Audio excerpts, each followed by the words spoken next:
అందరికీ good morning అండి. ఈరోజు ఈ ప్రెస్ మీట్ కారణం ఏమంటే మన దగ్గర మదనపల్లి 1 టౌన్ స్టేషన్లో క్రైమ్ నెంబర్ 102/2025 కేసులో kidnap, murder, screening of evidence sections ఉన్నటువంటి కేసులో ముగ్గురు ముద్దాయిని ఈరోజు అరెస్ట్ చేయడం జరిగింది. రిమాండ్ పంపించడం జరుగుతున్నది. ఈ కేసు పూర్వపరాల గురించి తెలపాలంటే ఆగస్టు 15వ తారీఖున మదనపల్లి టౌన్లోనే ఉన్నటువంటి సుల్తాను, అతని అసోసియేట్స్ ఆసిఫ్, మౌలా మరియు సుల్తాన్ ఫ్రెండ్స్ అయినటువంటి రబ్బాని, సాదిక్లు వీళ్ళ 5 మంది కలిసి ఒక రెంటెడ్ కార్లో వెళ్తారండి. గంజా గతంలో ఆసిఫ్కు, సుల్తాన్కు ఉన్నటువంటి గొడవలో ఖదీర్ అనే వ్యక్తి, వెస్ట్ బెంగాల్ చెందిన వ్యక్తి, అతను అంగల్ సమీపంలో బేల్దారి పని చేసుకుంటూ ఉంటాడు. అతను వెస్ట్ బెంగాల్ పోయినప్పుడు అప్పుడప్పుడు తన అవసరాలకు కొంత గంజా తెచ్చుకుంటున్నాడు.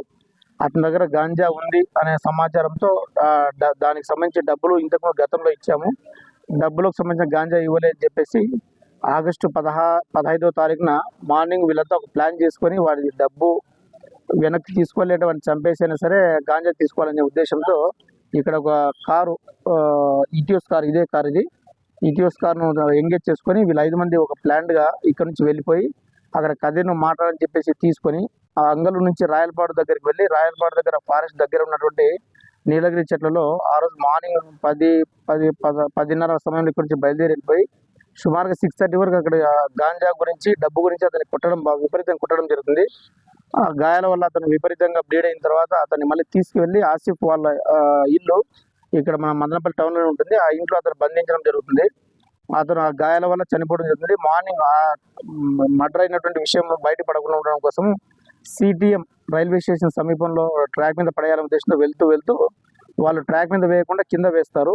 అప్పుడు మనం మొదటగా కదిరి రైల్వే పోలీసు వాళ్ళు క్రైమ్ నెంబర్ 14/25 అనే కేసును ఆగస్టు 16వ తారీఖు నమోదు చేయడం జరుగుతుంది.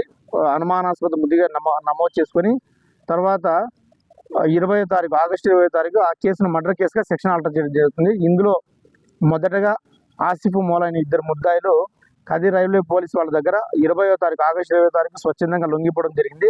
వాళ్ళు ఆ రోజు డెడ్ బాడీని తీసుకెళ్లిన ఆటోతో పాటు వాళ్ళు లొంగిపోవడం జరిగింది. మొదటగా మనకు కదిరి రైల్వే ఇన్స్పెక్టర్ గారు అశోక్ సార్ వాళ్ళిద్దరిని అరెస్ట్ చేయడం జరిగింది. వాళ్ళు ప్రజెంట్ కదిరి సబ్ జైల్లో ఉన్నారు. ఈ కేసులో మనకు లాండ్ ఆర్డర్కు కేసు ట్రాన్స్ఫర్ చేయడం జరిగింది. మన జిల్లా ఎస్పీ సార్ యొక్క ఉత్తర్వుల మేరకు స్పెషల్ టీమ్స్ ఫామ్ చేసేసి మన సిసిసి ఇన్స్పెక్టరు, మన 1 టౌన్ ఎస్ఐస్ అన్సరు, శివ, తర్వాత 2 టౌన్ ఎస్ఐ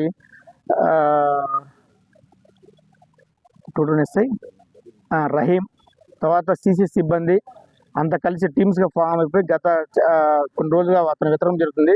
పోలీసులు ఎక్కువగా అతను వెంటబడుతున్నారు, ఖచ్చితంగా అరెస్ట్ చేస్తారని ఖచ్చితమైన సమాచారం వచ్చినందువల్ల అతను భయపడిపోయి నిన్న మన Madanapalle town RI Balasubrahmanyam sir దగ్గర అతను స్వచ్ఛందంగా లొంగిపోవడం జరిగింది. ఆర్ఐ గారు నిన్న వాళ్ళని మనం స్వచ్ఛందంగా మన దగ్గర హాజరుపరిస్తే వాళ్ళ యొక్క నేరోపదల పంచనామాను మనం రికార్డ్ చేసుకొని వాళ్ళు చెప్పినటువంటి నేరానికి ఉపయోగించినటువంటి కారును మనము ఈ మదనపల్లి టౌన్లోనే హిందుస్థాన్ కార్స్ షెడ్ దగ్గర సీజ్ చేయడం జరిగింది, ఈటీఎస్ కారు. ఈ నేరస్తుల గురించి చూసినట్లయితే ఆసిఫ్, మౌలాలో కూడా గతంలో గంజాయి ఈ నేర చరిత్ర ఉంది. దీంట్లో ఈరోజు నిన్న అరెస్ట్ చేసినటువంటి సుల్తాన్ మరియు 2 ముద్దాయిలు సాదిక్, రబ్బాని వెరిఫై చేస్తే వాళ్ళ నేర రికార్డులని సాదిక్, రబ్బానిల మీద లేదు, ఇదే మొదటి కేసు. కానీ సుల్తాన్ మీద గతంలో సుమారుగా 18 కేసులు ఉన్నాయి. మర్డరు, గాంజా, తర్వాత ఎర్రచందనం ఆక్రమణ ఇలాంటి కేసులు ఉన్నాయి. గతంలో కొన్ని ట్రయల్ స్టేజ్లో కూడా ఉన్నాయి. వీళ్ళ మీద తదుపరి చర్య నిమిత్తం ఎస్పీ సార్కి పెట్టేసి నెక్స్ట్ ఫర్దర్ యాక్షన్ తీసుకుంటామండి. Thank you. Local to global news at your fingertips. మీ చేతిలో ఒక ఆయుధం. Download R TV app. Media legend Ravi Prakash is back.